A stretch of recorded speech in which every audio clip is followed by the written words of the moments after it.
ਵਾਹਿਗੁਰੂ ਜੀ ਕਾ ਖਾਲਸਾ ਵਾਹਿਗੁਰੂ ਜੀ ਕੀ ਫਤਿਹ। ਗੁਰੂ ਪਿਆਰੀ ਗੁਰੂ ਸਵਾਰੀ ਪਰਮ ਸਤਿਕਾਰਯੋਗ ਸਾਧ ਸੰਗਤ ਜੀਓ, ਜਿਵੇਂ ਕਿ ਗੁਰਬਾਣੀ ਦਾ ਫਰਮਾਨ ਹੈ, ਸੋਰ ਨਾਰ ਮੁਨ ਜਨ ਅੰਮ੍ਰਿਤ ਖੋਜਦੇ ਸੂ ਅੰਮ੍ਰਿਤ ਗੁਰ ਤੇ ਪਾਇਆ। ਦੇਖੋ, ਇਸ ਪੰਕਤੀ ਦੇ ਪਿੱਛੇ ਬੜਾ ਭਾਰਾ ਰਹੱਸ ਹੈ। ਉਹ ਕੀ ਹੈ ਕਿ ਹਰੇਕ ਦੇ ਅੰਦਰ ਇੱਕ ਤਲਾਸ਼ ਵਾ, ਇੱਕ ਭਾਲ ਹੈ। ਉਹ ਭਾਲ ਕੀ ਆ? ਉਹ ਹੈ ਅਮਰ ਹੋਣ, ਸਦੀਵੀ ਜੀਵਨ ਦੀ, ਸਦੀਵੀ ਖੇੜੇ ਦੀ, ਸਦੀਵੀ ਆਨੰਦ ਦੀ। ਤੇ ਇਹ ਸਦੀਵੀ ਖੇੜਾ, ਸਦੀਵੀ ਆਨੰਦ, ਸਦੀਵੀ ਮੌਜਾਂ ਤਦ ਹੀ ਪ੍ਰਾਪਤ ਹੋ ਸਕਦੀਆਂ ਅਗਰ ਉਸ ਸ਼ਖਸ ਨੂੰ ਵਾਹਿਗੁਰੂ ਵੱਲੋਂ ਦਿੱਤਾ ਹੋਇਆ ਨਾਮ ਰੂਪੀ ਅੰਮ੍ਰਿਤ ਪ੍ਰਾਪਤ ਹੋ ਜਾਵੇ। ਸੋ ਜਿਹੜਾ ਨਾਮ ਰੂਪੀ ਅੰਮ੍ਰਿਤ ਵਾ ਨਾ, ਇਸ ਨੂੰ ਦੇਵੀ ਦੇਵਤੇ ਵੀ ਤਰਸਦੇ ਪਏ ਆ। ਸੋ ਸਾਨੂੰ ਗੁਰੂ ਸਾਹਿਬਾਨ ਨੇ ਆਖਿਆ ਹੈ ਕਿ ਜਿਹੜੇ ਵਿਅਕਤੀ ਆਪਣੇ ਗੁਰੂ ਦੀ ਦੱਸੀ ਹੋਈ ਰਹਿਤ ਦੇ ਵਿੱਚ ਨਹੀਂ ਚੱਲਦੇ, ਨਹੀਂ ਰਹਿੰਦੇ, ਤੇ ਗੁਰਬਾਣੀ ਨੇ ਆਖਿਆ ਹੈ ਇਹੋ ਜਿਹੇ ਸ਼ਖਸ ਜਿਹੜੇ ਆ ਨਾ, ਉਹਨਾਂ ਦਾ ਹਾਲ ਉਸ ਤਰ੍ਹਾਂ ਹੁੰਦਾ ਜਿਵੇਂ ਗੁਰਬਾਣੀ ਦਾ ਫਰਮਾਨ ਹੈ, ਨਾਨਕ ਗੁਰ ਨਾ ਚੇਤ ਈ ਮਨ ਆਪਣੇ ਸੁਚੇਤ, ਛੁੱਟੇ ਤਿਲ ਬਿਆੜ ਜੋ ਸੁੰਬੇ ਅੰਦਰ ਖੇਤ, ਖੇਤੇ ਅੰਦਰ ਛੁੱਟਿਆਂ ਕੋ ਨਾਨਕ ਸੋ ਨਾਹਾ, ਫਲੀਏ ਫੁਲੀਏ ਬਾਪੜੇ ਭੀਤਨ ਵਿੱਚ ਸੁਆਹ। ਐਸੀ ਹਾਲਾਤ ਜਿਹੜੀ ਆ ਇਹੋ ਜਿਹੇ ਪ੍ਰਾਣੀਆਂ ਦੀ ਹੁੰਦੀ ਹੈ ਜ਼ਿੰਦਗੀ ਦੇ ਅੰਦਰ। ਸੋ ਦੇਖੋ, ਅੰਮ੍ਰਿਤ ਦੀ ਮਹਿਮਾ ਤਾਂ ਵੈਸੇ ਆਪ ਸਾਰੀਆਂ ਸੰਗਤਾਂ ਜਾਣਦੀਆਂ ਕਿ ਅਪਰੰਪਾਰ ਹੈ। ਅਜੋਕੇ ਸਮੇਂ ਦੇ ਵਿੱਚ ਅਸੀਂ ਅਗਰ ਕਿਸੇ ਸਿੱਖ ਪਰਿਵਾਰ ਦੇ ਜੀ ਨੂੰ ਇਹ ਆਖ ਦਈਏ ਕਿ ਭਾਈ ਤੂੰ ਘੱਟੋ ਘੱਟ ਕੇਸ ਤਾਂ ਰੱਖ ਲਾ, ਉਹ ਅਗਲਾ ਜਿਹੜਾ ਸ਼ਖਸ ਵਾ ਨਾ, ਉਹ ਕੇਸਾਂ ਦਾ ਨਾਂ ਸੁਣਦੇ ਸਾਰ ਹੀ ਅੰਦਰ ਇਸ ਤਰ੍ਹਾਂ ਅਨੁਭਵ ਕਰਦਾ ਕਿ ਜਿਵੇਂ ਉਸ ਦੇ ਉੱਤੇ ਬਹੁਤ ਵੱਡਾ ਜ਼ੁਲਮ ਕਰ ਦਿੱਤਾ ਹੋਵੇ। ਤੇ ਇਹੋ ਜਿਹੀ ਜਿਹੜੀ ਕਹੀ ਹੋਈ ਗੱਲ ਵਾ ਨਾ, ਉਸ ਦੇ ਅੰਦਰ ਇੱਕ ਤੀਰ ਦੀ ਨਿਆਈ ਵੱਜਦੀ ਆ। ਇਸ ਤੋਂ ਉਪਰੰਤ ਅਗਰ ਕਿਸੇ ਨੂੰ ਅੰਮ੍ਰਿਤ ਛਕਣ ਲਈ ਕਹਿ ਦਈਏ ਤਾਂ ਫਿਰ ਦੇਖੋ, ਜਿਹੜਾ ਆਦਮੀ ਕੇਸ ਨਹੀਂ ਰੱਖ ਸਕਦਾ, ਅੰਮ੍ਰਿਤ ਛਕਣਾ ਤਾਂ ਬੜੀ ਦੂਰ ਦੀ ਗੱਲ ਹੈਗੀ ਆ। ਪਰ ਕਿਉਂਕਿ ਕਲਯੁਗ ਦਾ ਸਮਾਂ ਹੈਗਾ, ਇਸ ਕਰਕੇ ਅਸੀਂ ਅਗਿਆਨੀ ਹੁੰਦੇ ਹੋਏ ਇਸ ਚੀਜ਼ ਨੂੰ ਸਮਝ ਨਹੀਂ ਸਕਦੇ। ਪਰ ਇਸ ਦੀ ਸਮਝ ਉਦੋਂ ਆਉਂਦੀ ਹੈ ਜਿਵੇਂ ਗੁਰਬਾਣੀ ਦਾ ਫਰਮਾਨ ਹੈ ਕਿ ਜਦੋਂ ਜੰਮ ਦਾ ਡੰਡਾ ਇਨਸਾਨ ਦੇ ਸਿਰ ਦੇ ਉੱਤੇ ਵੱਜਦਾ ਹੈਗਾ, ਫਿਰ ਜਾ ਕੇ ਇਨਸਾਨ ਦੀ ਅਕਲ ਟਿਕਾਣੇ ਆਉਂਦੀ ਆ।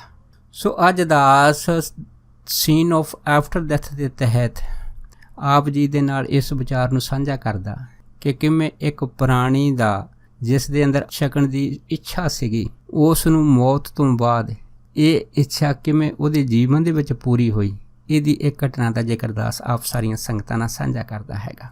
ਵੈਸੇ ਤਾਂ ਪਹਿਲਾਂ ਆਪ ਸਾਰੀਆਂ ਸੰਗਤਾਂ ਜਾਣਦੀਆਂ ਕਿ ਬਾਬਾ ਅਤਰ ਸਿੰਘ ਦੇ ਟਾਈਮ ਦੋ ਅਹਿਮ ਘਟਨਾਵਾਂ ਸਾਰੀਆਂ ਸੰਗਤਾਂ ਨੇ ਦੇਖੀਆਂ ਹੈ। ਪਹਿਲਾਂ ਤਾਂ ਘਟਨਾ ਆਪ ਜੀ ਨੇ ਸੁਣੀ ਆ ਕਿ ਕਿਵੇਂ ਇੱਕ ਪੰਡਤਾਂ ਦਾ ਲੜਕਾ ਛੋਟਾ, ਜਿਹਦੇ ਅੰਦਰ ਅੰਮ੍ਰਿਤ ਛਕਣ ਦੀ ਇੱਛਾ ਹੋਈ ਸੀ, ਲੇਕਿਨ ਉਹਨਾਂ ਦੇ ਘਰਦਿਆਂ ਦੇ ਵਿਰੋਧ ਦੇ ਬਾਅਦ ਉਹ ਜਿਹੜਾ ਲੜਕਾ ਸੀਗਾ ਸੁਰਗਵਾਸ ਹੋ ਗਿਆ ਸੀਗਾ। ਜਦ ਲੜਕਾ ਸੁਰਗਵਾਸ ਹੋਇਆ ਸੀ ਤੇ ਘਰਦਿਆਂ ਨੂੰ ਫਿਕਰ ਪੈ ਗਿਆ ਸੀਗਾ। ਫਿਰ ਉਹ ਘਰ ਦੇ ਉਸਦੀ ਬੋਡੀ ਨੂੰ ਲੈ ਕੇ ਬਾਬਾ ਅਤਰ ਸਿੰਘ ਜੀ ਦੇ ਪਾਸ ਆਏ ਸੀ ਤੇ ਫਿਰ ਬਾਬਾ ਜੀ ਨੂੰ ਕਿਹਾ ਸੀਗਾ ਕਿ ਇਹ ਸਾਡਾ ਬੱਚਾ ਜਿਹੜਾ ਅੰਮ੍ਰਿਤ ਛਕਣ ਦੀ ਜਿੱਦ ਕਰਦਾ ਸੀਗਾ, ਪਰ ਅਸੀਂ ਇਸ ਦਾ ਵਿਰੋਧ ਕੀਤਾ ਤੇ ਇਸ ਤੋਂ ਬਾਅਦ ਇਹਦੀ ਡੈਥ ਹੋ ਗਈ ਆ। ਹੁਣ ਸਾਨੂੰ ਸਾਡੀ ਭੁੱਲ ਯਾਦ ਹੈ ਵੀ ਹੋ ਸਕਦਾ ਅਗਰ ਇਹ ਅੰਮ੍ਰਿਤ ਛਕ ਲੈਂਦਾ ਤਾਂ ਜਿੰਦਾ ਹੋ ਜਾਂਦਾ, ਤੇ ਹੁਣ ਤੁਸੀਂ ਕਿਰਪਾ ਕਰੋ ਕਿ ਇਹਨੂੰ ਦੁਬਾਰਾ ਸਰਜੀਤ ਕਰ ਦਿਓ। ਫਿਰ ਬਾਬਾ ਅਤਰ ਸਿੰਘ ਉਹਨਾਂ ਦੇ ਬੋਲ ਸੀਗੇ, ਕਹਿੰਦੇ ਭਾਈ ਰੱਖਣਾ ਤੇ ਮਾਰਨਾ ਇਹ ਪਰਮੇਸ਼ਰ ਦੇ ਹੱਥ 'ਚ, ਸਾਡੇ ਹੱਥ ਨਹੀਂ ਆ, ਕਿਉਂਕਿ ਮਾਰੇ ਰਾਖੇ ਏਕੋ ਆਪ, ਕਿ ਇੱਕੋ ਹੀ ਆ ਪਰਮੇਸ਼ਰ ਜਿਹੜਾ ਮਾਰਦਾ ਵੀ ਤਾਂ ਰੱਖਦਾ ਹੈਗਾ, ਇਨਸਾਨ ਦੇ ਹੱਥ ਵਸ ਨਹੀਂ ਹੈਗਾ। ਫਿਰ ਸਾਰੀ ਸੰਗਤ ਨੇ ਕਿਹਾ ਸੀਗਾ ਕਿ ਇਸ ਲੜਕੇ ਦੇ ਅੰਦਰ ਖਾਸ ਸੀਗੀ ਵੀ ਮੈਂ ਅੰਮ੍ਰਿਤ ਛਕਣਾ, ਇਹ ਇਹਦੀ ਅਭਿਲਾਸ਼ਾ ਸੀ, ਅੰਦਰੋਂ ਅਭਿਲਾਸ਼ਾ ਸੀਗੀ। ਇਹਦੀ ਅਭਿਲਾਸ਼ਾ ਅਫਸੋਸ ਵੀ ਪੂਰੀ ਨਹੀਂ ਹੋਈ। ਕੀ ਇਸ ਤਰ੍ਹਾਂ ਦਾ ਕੋਈ ਹੱਲ ਹੋ ਸਕਦਾ?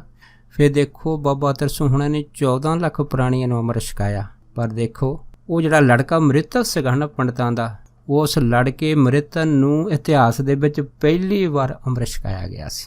ਉਸ ਮ੍ਰਿਤਰ ਬੋਡੀ ਦੇ ਵਿੱਚ ਜਦੋਂ ਮਹਾਂਪੁਰਖਾਂ ਨੇ ਅੰਮ੍ਰਿਤ ਤਿਆਰ ਕਰਕੇ ਅੰਮ੍ਰਿਤ ਜਲ ਦੀ ਧਾਰਾ ਜਿਹੜੀ ਸੀ ਉਸ ਲੜਕੇ ਦੇ ਸੀਸ 'ਤੇ ਪਾਈ ਸੀ, ਤਾਂ ਉਸ ਟਾਈਮ ਇੱਕ ਬੜਾ ਭਾਰੀ ਧਮਾਕਾ ਹੋਇਆ ਸੀਗਾ। ਇਸ ਧਮਾਕੇ ਨਾਲ ਸਾਰੀ ਸੰਗਤ ਜਿਹੜੀ ਸੀ ਉਹ ਦੰਗ ਰਹਿ ਗਈ ਸੀ। ਪਰ ਜਦੋਂ ਕਾਰਨ ਪੁੱਛਿਆ ਗਿਆ ਤਾਂ ਮਹਾਂਪੁਰਖਾਂ ਨੇ ਦੱਸਿਆ ਸੀਗਾ, ਕਹਿੰਦੇ ਇਸ ਲੜਕੇ ਦੇ ਜਿਹੜੇ ਪ੍ਰਾਣ ਆ ਨਾ, ਉਹ ਅੰਮ੍ਰਿਤ ਦੀ ਅਭਿਲਾਸ਼ਾ ਕਰਕੇ 10ਵੇਂ ਦੀਵਾਰ ਦੇ ਵਿੱਚ ਖੜੇ ਹੋ ਗਏ, ਅਟਕ ਗਏ ਆ, ਤੇ ਹੁਣ 10ਵੇਂ ਦੀਵਾਰ ਦੇ ਵਿੱਚ ਅਟਕੇ ਹੋਏ ਪ੍ਰਾਣਾਂ ਨੂੰ ਅੰਮ੍ਰਿਤ ਪਹੁੰਚ ਗਿਆ, ਤੇ ਇਹ ਹੁਣ ਲੜਕਾ ਜਿਹੜਾ ਹੈ ਨਾ ਸਿੱਧਾ ਵਿਕੁੰਠ ਧਾਮ ਗਿਆ ਇਸ ਦੀ ਰੂਹ ਨੂੰ। ਦੂਸਰਾ ਆਪ ਸਾਰੀਆਂ ਸੰਗਤਾਂ ਜਾਣਦੀਆਂ ਕਿ ਮਹਾਂਪੁਰਖਾਂ ਦੇ ਜਿਹੜੇ ਮਾਤਾ ਜੀ ਆ ਨਾ, ਮਾਤਾ ਭੋਲੀ ਜੀ, ਇਹਨੇ ਵੀ ਆਪਣੇ ਜੀਵਨ ਦੇ ਵਿੱਚ ਅੰਮ੍ਰਿਤ ਪਾਨ ਨਹੀਂ ਸੀ ਛਕਿਆ। ਦੇਖੋ, ਬਾਬਾ ਅਤਰ ਸਿੰਘ ਹੋਣਾ ਨੇ ਕਦੀ ਵੀ ਮਾਤਾ ਨੂੰ ਇਹ ਨਹੀਂ ਕਿਹਾ ਵੀ ਤੁਸੀਂ ਅੰਮ੍ਰਿਤ ਛਕ ਲਓ, ਪਰ ਅੰਮ੍ਰਿਤ ਦੀ ਮਹਿਮਾ ਤੋਂ ਮਾਤਾ ਜੀ ਚੰਗੀ ਤਰ੍ਹਾਂ ਜਾਣੂ ਸੀਗੇ ਕਿ ਮੇਰੇ ਪੁੱਤਰ ਨੇ ਲੱਖਾਂ ਪ੍ਰਾਣੀਆਂ ਨੂੰ ਅੰਮ੍ਰਿਤ ਛਕਾਤਾ ਹੈਗਾ। ਪਰ ਮਹਾਂਪੁਰਖਾਂ ਦਾ ਪਿਆਰ ਦੇਖ ਲਓ। ਪਰ ਉਹੀ ਗੱਲ ਹੋਈ ਜਦ ਅੰਤ ਸਮਾਂ ਆਇਆ, ਜਦ ਇਹਨਾਂ ਮਹਾਂਪੁਰਖਾਂ ਦੀ ਮਾਤਾ ਜੀ ਨੇ ਸਰੀਰ ਛੱਡਿਆ ਸੀਗਾ, ਉਸ ਤੋਂ ਬਾਅਦ ਜਦ ਇਹ ਧਰਮਰਾਜ ਦੀ ਕਚਹਿਰੀ ਗਏ ਸੀ ਅਤੇ ਧਰਮਰਾਜ ਆਪ ਮੱਥੇ 'ਤੇ ਹੱਥ ਮਾਰ ਕੇ ਬੈਠ ਗਿਆ ਸੀ। ਕਹਿਣ ਲੱਗਾ ਕਮਾਲ ਹੋ ਗਈ ਆ, ਇੱਕ ਐਸਾ ਕੇਸ ਮੇਰੇ ਦਰਬਾਰ ਦੇ ਵਿੱਚ ਆ ਗਿਆ ਕਿ ਜਿਨ੍ਹਾਂ ਦੇ ਪੁੱਤਰ ਨੇ ਲੱਖਾਂ ਪ੍ਰਾਣੀ ਨੂੰ ਅੰਮ੍ਰਿਤ ਛਕਾਇਆ, ਉਹਨਾਂ ਦੀ ਮਾਤਾ ਜਿਹੜੀ ਨਗੋਰੀ ਮੇਰੇ ਦਰਬਾਰ 'ਚ ਪਹੁੰਚ ਗਈ ਆ। ਹੁਣ ਮੈਂ ਇਸ ਮਾਤਾ ਨੂੰ ਕਿਸ ਟਿਕਾਣੇ ਭੇਜਾਂ? ਨਾ ਤਾਂ ਮੈਂ ਇਹਨਾਂ ਨੂੰ ਬਕੁੰਠ ਧਾਮ ਭੇਜ ਸਕਦਾ ਕਿਉਂਕਿ ਨਗੋਰੇ ਆ, ਅਤੇ ਨਾ ਮੈਂ ਇਹਨਾਂ ਨੂੰ ਕਿਸੇ ਹੋਰ ਜਗ੍ਹਾ 'ਤੇ ਭੇਜ ਸਕਦਾ ਹੈਗਾ। ਨਰਕਾਂ ਦੇ ਅਧਿਕਾਰੀ ਨਹੀਂ ਆ, ਕੀ ਕਰਾਂ ਅਤੇ ਕੀ ਨਾ ਕਰਾਂ। ਜਦ ਇਹ ਗੱਲ ਹੋਈ ਸੀ ਫਿਰ ਮਾਤਾ ਜੀ ਨੂੰ ਸਮਝ ਆਈ ਸੀ ਅੰਮ੍ਰਿਤ ਛਕਣਾ ਬੜਾ ਜ਼ਰੂਰੀ ਆ। ਫਿਰ ਮਾਤਾ ਜੀ ਨੇ ਕਿਹਾ ਸੀਗਾ ਵੀ ਤੂੰ ਕੁਛ ਨਾ ਕੁਛ ਜ਼ਰੂਰ ਕਰ, ਮੈਨੂੰ ਇਸ ਗੱਲ ਦੀ ਸਮਝ ਹੀ ਹੁਣ ਆਈ ਆ। ਫਿਰ ਧਰਮਰਾਜ ਨੇ ਕਿਹਾ ਸੀ ਕਿ ਮੈਂ ਆਪਣੀ ਜ਼ਿੰਮੇਵਾਰੀ ਦੇ ਆਪ ਨੂੰ ਦੁਬਾਰਾ ਜਿਹੜਾ ਹੈਗਾ ਸੰਸਾਰ 'ਚ ਭੇਜਦਾ। ਫਿਰ ਆਪ ਸੰਗਤਾਂ ਜਾਣਦੀਆਂ ਕਿ ਬਾਬਾ ਅਤਰ ਸੋਹਣਾ ਦੇ ਮਾਤਾ ਜੀ, ਮਾਤਾ ਭੋਲੀ ਜੀ ਫਿਰ ਦੁਬਾਰਾ ਜਿਹੜੇ ਸੀ ਉਹ ਜਿੰਦੇ ਹੋਏ ਸੀ। ਅਤੇ ਉਸ ਤੋਂ ਬਾਅਦ ਫਿਰ ਜਿਹੜਾ ਸੀਗਾ ਮਾਤਾ ਜੀ ਨੇ ਅੰਮ੍ਰਿਤ ਛਕਿਆ ਸੀ, ਬਾਬਾ ਅਤਰ ਸਿੰਘ ਜੀ ਦੇ ਕੋਲੋਂ ਮੰਗ ਕੇ ਛਕਿਆ ਸੀ। ਅਤੇ ਜਦ ਇਹ ਘਟਨਾ ਹੋਈ ਸੀ ਉਸ ਟਾਈਮ ਹਜ਼ਾਰਾਂ ਪ੍ਰਾਣੀਆਂ ਨੇ ਅੰਮ੍ਰਿਤ ਛਕਿਆ ਸੀਗਾ। ਸੋ ਕਹਿਣ ਤੋਂ ਭਾਵ ਇਹ ਕਿ ਅੰਮ੍ਰਿਤ ਦੀ ਜਿਹੜੀ ਮਹਾਨਤਾ ਹੈ ਨਹੀਂ ਆ, ਉਹ ਤਾਂ ਇਹ ਸਰੀਰ ਛੱਡਣ ਤੋਂ ਬਾਅਦ ਗੁਰਸਿੱਖ ਨੂੰ ਪਤਾ ਲੱਗਦੀ ਆ ਕਿ ਇਹਦੇ ਪਿੱਛੇ ਭੇਦ ਕੀ ਹੈਗਾ। ਕਿਉਂਕਿ ਇਹ ਅਕਾਲ ਪੁਰਖ ਦਾ ਹੁਕਮ ਹੈ ਕਿ ਜਿਹੜੇ ਬਹੰਗੀ ਸਿੰਘ ਆ ਉਹਨਾਂ ਵਾਸਤੇ, ਬੇਹੰਗਮਾਂ ਵਾਸਤੇ ਅੰਮ੍ਰਿਤ ਛਕਣਾ ਅਤ ਲਾਜ਼ਮੀ ਹੈਗਾ। ਸੋ ਇਸੇ ਤਰ੍ਹਾਂ ਇੱਕ ਲੜਕਾ ਜਿਹਦਾ ਨਾਮ ਭਾਈ ਹਰਮਿੰਦਰ ਸਿੰਘ ਹੈ, ਇਹ ਲੁਧਿਆਣੇ ਦੇ ਆ। ਇਹਨਾਂ ਨੇ ਵੀ ਆਪਣੀ ਜੀਵਨ ਦੀ ਘਟਨਾ ਇਸ ਤਰ੍ਹਾਂ ਸਾਂਝੀ ਕੀਤੀ ਸੀ। ਉਹ ਕਹਿਣ ਲੱਗੇ ਹਨ, ਪਹਿਲਾਂ ਮੈਂ ਇੱਕ ਗਰੀਬ ਪਰਿਵਾਰ 'ਚੋਂ ਸੀਗਾ, ਹੌਜਰੀ ਦੇ ਵਿੱਚ ਕੰਮ ਕਰਦਾ ਸੀਗਾ। ਹੌਜਰੀ 'ਚ ਕੰਮ ਕਰਦਾ ਸੀਗਾ, ਹੌਲੀ ਹੌਲੀ ਕੁਛ ਐਸੀ ਸੰਗਤ ਮਿਲੀ ਆ ਕਿ ਮੇਰਾ ਜਿਹੜਾ ਰੁਝਾਨ ਸੀਗਾ ਗੁਰੂ ਘਰ ਵੱਲ ਜਾਣਾ ਸ਼ੁਰੂ ਹੋ ਗਿਆ। ਮੈਂ ਗੁਰਦੁਆਰੇ ਜਾਣਾ ਚਾਲੂ ਕਰ ਦਿੱਤਾ। ਜਦ ਗੁਰਦੁਆਰੇ ਸਾਹਿਬ ਜਾਣਾ ਚਾਲੂ ਕੀਤਾ, ਕੀਰਤਨ ਸੁਣਨਾ, ਸੰਗਤ ਦੇ ਪ੍ਰਵਚਨ ਸੁਣਨੇ, ਮਨ ਦੇ ਵਿੱਚ ਐਸਾ ਅਸਰ ਹੋਇਆ ਕਿ ਜਿੱਥੇ ਕਹਿੰਦੇ ਅਸੀਂ ਕੇਸ ਰੱਖੇ ਨੇ ਸਭ ਤੋਂ ਪਹਿਲਾਂ, ਉਸ ਤੋਂ ਬਾਅਦ ਮੇਰੇ ਮਨ ਦੀ ਅਭਿਲਾਸ਼ਾ ਹੋਈ ਵੀ ਅੰਮ੍ਰਿਤ ਛਕ ਲਈ। ਸੋ ਇਸ ਕਰਕੇ ਅੰਮ੍ਰਿਤ ਛਕਣ ਦੀ ਕਹਿੰਦੇ ਤਿਆਰੀ ਸ਼ੁਰੂ ਕਰ ਦਿੱਤੀ। ਇੱਕ ਦਿਨ ਕਹਿੰਦੇ ਮਨ ਦੇ ਵਿੱਚ ਇੰਨਾ ਉਤਸ਼ਾਹ ਆਇਆ ਵੀ ਹੁਣ ਜੋ ਮਰਜ਼ੀ ਹੋ ਜਾਵੇ ਅੰਮ੍ਰਿਤ ਛਕਣਾ ਹੀ ਛਕਣਾ। ਸੋ ਸਿੰਘ ਕਹਿਣ ਲੱਗੇ ਕਿ ਮੈਂ ਸਾਰੇ ਕਕਾਰ ਲੈਣ ਦੇ। ਦੂਸਰੇ ਦਿਨ ਕਹਿੰਦੇ ਅਸੀਂ ਅੰਮ੍ਰਿਤ ਛਕਣਾ ਸੀਗਾ ਅਤੇ ਬੜੀ ਮਨ 'ਚ ਚਾਅ ਸੀਗਾ ਵੀ ਸਵੇਰੇ ਅੰਮ੍ਰਿਤ ਛਕਣਾ। ਇਸ ਕਰਕੇ ਪੂਰੇ ਤਿਆਰ ਹੋ ਕੇ ਕਹਿੰਦੇ ਇਸੇ ਸੁਪਨੇ ਦੇ ਵਿੱਚ ਕਹਿੰਦੇ ਰਾਤ ਨੂੰ ਸੌਂ ਗਏ। ਪਰ ਕਹਿੰਦੇ ਭਾਣਾ ਕੀ ਵਰਤਿਆ? ਭਾਣਾ ਇਹ ਵਰਤਿਆ ਵੀ ਉੱਧਰੋਂ ਧਰਮਰਾਜ ਦੇ ਜਮਦੂਤ ਆ ਗਏ। ਹੁਣ ਦੇਖੋ ਜਦੋਂ ਧਰਮਰਾਜ ਦੇ ਜਮਦੂਤ ਆਉਂਦੇ ਆ, ਨਾ ਤਾਂ ਬੁੱਢਾ ਦੇਖਦੇ, ਨਾ ਜਵਾਨ ਦੇਖਦੇ, ਨਾ ਬੱਚਾ ਦੇਖਦੇ ਆ। ਬਸ ਜਦੋਂ ਵੀ ਸਵਾਸਾਂ ਰੂਪੀ ਪੂੰਜੀ ਖਤਮ ਹੋਣ ਦੇ ਕਿਨਾਰੇ ਆਉਂਦੀ ਤਦ ਤੱਕ ਧਰਮਰਾਜ ਦੇ ਜਮਦੂਤ ਆ ਕੇ ਕੁੰਡਾ ਖੜਕਾ ਦਿੰਦੇ ਆ। ਸੋ ਇਸੇ ਕਰਕੇ ਗੁਰਬਾਣੀ ਨੇ ਆਖਿਆ ਹੈਗਾ ਕਿ ਸਾਡੇ ਤੇਰੇ ਮਨ ਦੇਰੀ ਚੱਲੇ ਪਾਣੀ ਅੰਨ, ਆਇਓ ਬੰਦਾ ਦੁਨੀ ਵਿੱਚ ਬੱਤ ਸੋਹਣੀ ਬੰਨ, ਮਲਕਤ ਮੌਤ ਜਾਂ ਆਪਸੀ ਸਭ ਦਰਵਾਜ਼ੇ ਭੰਨ, ਦੇਖੋ ਬੰਦਾ ਚੱਲਿਆ 4 ਜਣਿਆਂ ਦੇ ਕੰਨ। ਕਹਿੰਦੇ ਇਹ ਹਾਲਾਤ ਹੋ ਗਈ। ਪਰ ਕਹਿੰਦੇ ਵੀ ਜਦੋਂ ਮੈਨੂੰ ਜਮਦੂਤ ਲੈ ਕੇ ਗਏ ਤਾਂ ਮੇਰੇ ਮਨ 'ਚ ਸਮਝ ਆ ਗਈ ਵੀ ਮੈਂ ਮਰ ਗਿਆ ਹੈਗਾ। ਉਹ ਇਸ ਤਰ੍ਹਾਂ ਹੀ ਹੁੰਦਾ ਪ੍ਰਤੀਤ ਜਿਸ ਤਰ੍ਹਾਂ ਇੱਥੇ ਸੰਸਾਰ ਦੇ ਵਿੱਚ ਹੁੰਦਾ ਹੈਗਾ। ਕਹਿੰਦੇ ਜਿਹੜੇ ਜਮਦੂਤ ਸੀ ਮੈਨੂੰ ਜਮ ਮਾਰਗ ਥਾਣੀ ਲੈ ਗਏ। ਉਹਨੇ ਮੈਨੂੰ ਕਿਹਾ ਕੁਛ ਨਹੀਂ, ਆਪ ਸੰਗਤਾਂ ਜਾਣਦੀਆਂ ਕਿ ਜਿਹੜੇ ਗੁਰਸਿੱਖ ਗੁਰੂ ਘਰ ਜਾਂਦੇ ਆ ਨਾ, ਧੰਨ ਧੰਨ ਸਾਹਿਬ ਗੁਰੂ ਗ੍ਰੰਥ ਸਾਹਿਬ ਮਹਾਰਾਜ ਦੇ ਦਰਸ਼ਨ ਕਰਦੇ ਆ ਅਤੇ ਸੰਗਤ ਦੀ ਚਰਨ ਧੂੜ ਉਹਨਾਂ ਨੂੰ ਪ੍ਰਾਪਤ ਹੋ ਜਾਂਦੀ ਆ। ਉਹਨਾਂ ਨੂੰ ਫਿਰ ਜਮਦੂਤ ਹੱਥ ਨਹੀਂ ਲਾਉਂਦੇ, ਲੈ ਪਮਾ ਜਾਂਦੇ ਆ, ਕੁੱਟਮਾਰ ਨਹੀਂ ਕਰਦੇ।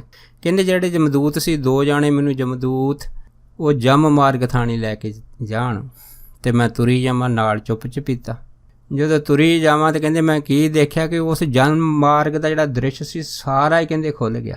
ਉਹਦੇ ਵਿੱਚ ਕੀ ਦੇਖਿਆ ਕਿ ਹਜ਼ਾਰਾਂ ਜਿਹੜੇ ਆ ਬੰਦੇ ਜਨਾਨੀਆਂ ਜਿਹੜੇ ਮਰੇ ਹੋਈਆਂ ਰੂਹਾਂ ਹੈਗੀਆਂ ਉਸ ਜਮ ਮਾਰਗ ਦੇ ਵਿੱਚ ਜਾ ਰਹੀਆਂ ਅਤੇ ਉਹਨਾਂ ਦੇ ਬੜੇ ਬੁਰੇ ਹਾਲ ਆ। ਕਿਸੇ ਨੂੰ ਵਾਲਾਂ ਤੋਂ ਫੜ ਕੇ ਘੜੀਸਿਆ ਜਮਦੂਤ ਲਿਜਾ ਰਹੇ ਆ, ਕਿਸੇ ਨੂੰ ਕੁੱਟ ਮਾਰ ਕੇ ਲਿਜਾ ਰਹੇ ਆ, ਕਿਸੇ ਨੂੰ ਸੰਗਲ ਪਾ ਕੇ ਘੜੀਸ ਕੇ ਲਿਜਾ ਰਹੇ ਆ। ਬਹੁਤ ਬੁਰਾ ਹਾਲ ਆ। ਕਹਿੰਦੇ ਮੈਂ ਸਾਰਾ ਹੀ ਸੀਨ ਦੇਖੀ ਜਾਂਦਾ ਅਤੇ ਉੱਥੇ ਬੜੀ ਕਰਲਾਟ ਪੈ ਰਹੀ ਆ, ਬੜਾ ਰੌਲਾ ਪੈ ਰਿਹਾ। ਪਰ ਜਿਹੜੀ ਮੇਰੇ ਨਾਲ ਜਮਦੂਤ ਆ ਬਿਲਕੁਲ ਚੁੱਪ ਸ਼ਾਂਤ, ਅਤੇ ਨਾਲ ਮੈਂ ਗੱਭੇ ਤੁਰੇ ਜਾਂਦਾ। ਇੱਕ ਮੇਰਾ ਸੱਜੇ ਹੱਥ ਖੱਬੇ ਹੱਥ ਗੱਭੇ ਮੈਨੂੰ ਲਈ ਜਾਂਦੇ ਆ। ਸਾਰਾ ਸੀਨ ਮੈਂ ਦੇਖ ਰਿਹਾ।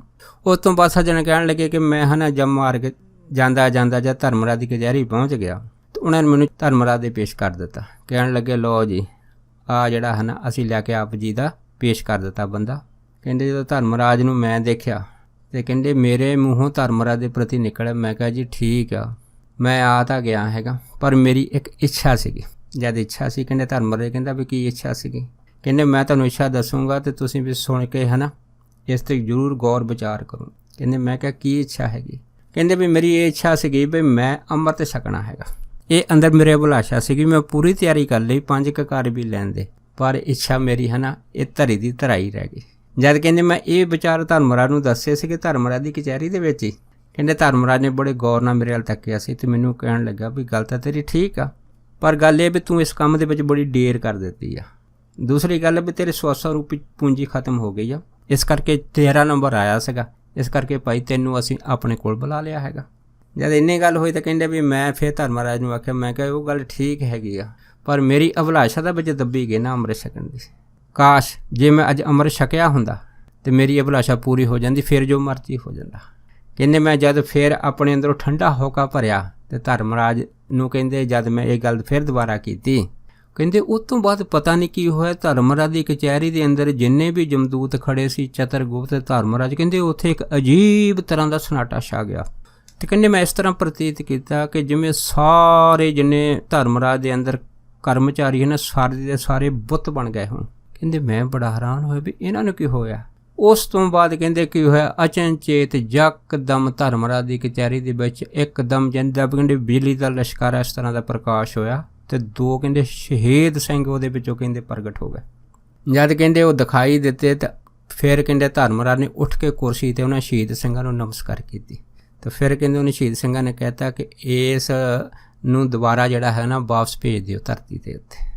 ਸੋ ਕਹਿੰਦੇ ਵੀ ਜਦ ਇੰਨੀ ਗੱਲ ਹੋਈ ਧਰਮਰਾਜ ਨੇ 7 ਵਚਨ ਮੰਨਿਆ। ਉਸ ਤੋਂ ਬਾਅਦ ਕਹਿੰਦੇ ਸ਼ਹੀਦ ਸਿੰਘਾਂ ਦੇ ਕਹੇ ਦੇ ਉੱਤੇ ਧਰਮਰਾਜ ਨੇ ਕਹਿੰਦੇ ਫਿਰ ਮੈਨੂੰ ਧੱਕਾ ਮਾਰ ਦਿੱਤਾ ਅਤੇ ਮੈਨੂੰ ਕਹਿੰਦੇ ਕਹਿਣ ਲੱਗਾ ਵੀ ਜਾ ਆਪਣੀ ਇੱਛਾ ਪੂਰੀ ਕਰ, ਚੰਗੇ ਕਰਮ ਕਰੀ, ਨਾਮ ਜਪੀ, ਗੁਰਸਿੱਖਾਂ ਦੇ ਮਾਰਗ 'ਤੇ ਚੱਲੀ। ਕਹਿੰਦੇ ਮੈਂ ਮੁੜ ਕੇ ਫਿਰ ਜਿੰਦਾ ਹੋ ਗਿਆ। ਜਦੋਂ ਜਿੰਦਾ ਹੋ ਗਿਆ ਕਹਿੰਦੇ ਮੈਂ ਹੈਰਾਨ ਹੋ ਗਿਆ ਵੀ ਮੈਂ ਕਿੱਥੋਂ ਕਿੱਧਰ ਆ ਗਿਆ ਹੈਗਾ। ਪਹਿਲਾਂ ਤਾਂ ਮੈਨੂੰ ਇਸ ਤਰ੍ਹਾਂ ਲੱਗਾ ਜਿਵੇਂ ਤਰ੍ਹਾਂ ਸੁਪਨਾ ਹੁੰਦਾ ਹੈ, ਪਰ ਬਾਅਦ 'ਚ ਪਤਾ ਲੱਗਾ ਵੀ ਲੋਕ ਇਕੱਠੇ ਹੋਏ ਆ ਵੀ ਇਹ ਤਾਂ ਸੱਚੀ ਮੈਂ ਮਰ ਗਿਆ ਸੀਗਾ ਅਤੇ ਧਰਮਰਾਜ ਦੀ ਕਚਹਿਰੀ 'ਚ ਮੁੜ ਗਿਆ ਸੀਗਾ। ਫਿਰ ਉਹ ਸ਼ਖਸ ਕਹਿਣ ਲੱਗੇ ਉਹ ਤੋਂ ਬਾਅਦ ਫਿਰ ਮੈਂ ਉਸੇ ਦਿਨ ਦਾ ਜਿਹੜਾ ਅੰਮ੍ਰਿਤ ਪਾਨ ਕਰਨ ਦਾ ਅੰਦਰ ਸੰਕਲਪ ਸੀ, ਇਰਾਦਾ ਸੀਗਾ, ਕਹਿੰਦੇ ਮੈਂ ਜਾ ਕੇ ਪਹਿਲਾਂ ਅੰਮ੍ਰਿਤ ਛਕਿਆ ਅਤੇ ਹੁਣ ਉਹ ਸੱਜਣ ਜਿਹੜੇ ਹਨ ਉਹ ਗੁਰਦੁਆਰੇ ਸਾਹਿਬ ਦੇ ਵਿੱਚ ਸੇਵਾ ਕਰਦੇ ਆ। ਸੋ ਕਹਿਣ ਤੋਂ ਭਾਵ ਇਹ ਹੈਗਾ ਕਿ ਅੰਮ੍ਰਿਤ ਦੀ ਜਿਹੜੀ ਮਹਿਮਾ ਹੈਗੀ ਆ ਨਾ, ਇਹਦਾ ਤਾਂ ਬਾਅਦ ਦੇ ਵਿੱਚ ਹੀ ਪਤਾ ਲੱਗਦਾ ਹੈਗਾ ਜਦੋਂ ਸਰੀਰ ਛੁੱਟ ਜਾਂਦਾ ਹੈਗਾ। ਹੁਣ ਦੇਖੋ ਰਾਜਾ ਜਨਕ ਜੀ ਹੋਏ ਆ, ਜਦੋਂ ਰਾਜਾ ਜਨਕ ਜੀ ਉਹਨਾਂ ਨੇ ਆਪਣਾ ਸਰੀਰ ਛੱਡਿਆ ਸੀਗਾ ਅਤੇ ਉਹਨਾਂ ਦਾ ਜਦ ਬੇਈਮਾਨ ਜਿਹੜਾ ਸੀਗਾ ਹੈ ਨਾ ਉਹ ਨਰਕਾਂ ਤੋਂ ਦੀ ਜਾ ਰਿਹਾ ਸੀ, ਉੱਥੋਂ ਰੋਂਦੀਆਂ ਕਰਲਾਉਂਦੀਆਂ ਆਵਾਜ਼ਾਂ ਸੁਣਾਈ ਦਿੱਤੀਆਂ ਸੀ। ਅਤੇ ਜਿਹੜਾ ਜਨਕ ਸੀਗਾ ਉਹਨੇ ਜਿਹੜੇ ਉੱਥੇ ਦੇ ਦੇਵਗਣ ਸੀਗੇ ਜਿਹੜੇ ਉਹਦੇ ਬੇਈਮਾਨ ਨੂੰ ਲੈ ਕੇ ਜਾ ਰਹੇ ਸੀ ਬਕੁੰਠ ਨੂੰ, ਉਹਨਾਂ ਨੂੰ ਪੁੱਛਿਆ ਵੀ ਆਹ ਜਗ੍ਹਾ ਕਿਹੜੀ ਆ ਜਿੱਥੇ ਇੰਨੀ ਕਰਲਾਟ ਪੈਂਦੀ ਆ। ਫਿਰ ਉਹਨਾਂ ਦੇਵਤਿਆਂ ਨੇ ਰਾਜਾ ਜਨਕ ਨੂੰ ਦੱਸਿਆ ਸੀਗਾ ਵੀ ਇਹ ਨਰਕ ਦੇ ਕੁੰਡ ਹੈਗੇ ਆ ਜਿੱਥੇ ਜੀਵਾਂ ਨੂੰ ਸਜ਼ਾਵਾਂ ਦਿੱਤੀਆਂ ਜਾਂਦੀਆਂ। ਪਰ ਆਪ ਸੰਗਤਾਂ ਜਾਂਦੀਆਂ ਕਿ ਕਿਵੇਂ ਰਾਜੇ ਜਨਕ ਨੇ ਉਹ ਨਰਕਾਂ ਦੇ ਕੁੰਡ ਖਾਲੀ ਕਰਾਏ ਸੀ, ਜਿਸ ਤੋਂ ਇਹ ਜਿਹੜੀ ਸੀ ਕਹਾਵਤ ਬਣੀ ਕਿ ਧੰਨ ਧੰਨ ਰਾਜਾ ਜਨਕ ਹੈ ਜਿਨ ਸਿਮਰਨ ਕੀਓ ਵਿਵੇਕ, ਇੱਕ ਘੜੀ ਕੇ ਸਿਮਰਨ ਨੇ ਪਾਪੀ ਤਾਰੇ ਨੇਕ। ਸੋ ਉਸ ਟਾਈਮ ਰਾਜਾ ਜਨਕ ਨੇ ਖੁਦ ਧਰਮਰਾਜ ਨੂੰ ਆਖਿਆ ਸੀਗਾ, ਜਿਵੇਂ ਭਾਈ ਗੁਰਦਾਸ ਦੀ ਗੁਰਬਾਣੀ ਦੀ ਪੰਕਤੀ ਹੈ ਨਾ ਵੀ ਧਰਮਰਾਜ ਨੂੰ ਆਖੀਨ ਸਭਨਾਂ ਦੀ ਘਰ ਬੰਦ ਖਲਾਸੀ। ਅਤੇ ਦੇਖੋ ਧਰਮਰਾਜ ਦੇ ਕਹਿ ਦੇ ਉੱਤੇ ਸਾਰੇ ਜਿਹੜੇ ਨਰਕਾਂ ਦੇ ਕੁੰਡ ਵਾ ਉਹ ਇੱਕੋ ਵਾਰੀ ਨਾਮ ਦੀ ਇੱਕ ਕਣੀ ਦੇ ਨਾਲ ਕਿਵੇਂ ਰਾਜਾ ਜਨਕ ਜੀ ਨੇ ਖਾਲੀ ਕਰਾਤੇ ਸੀ।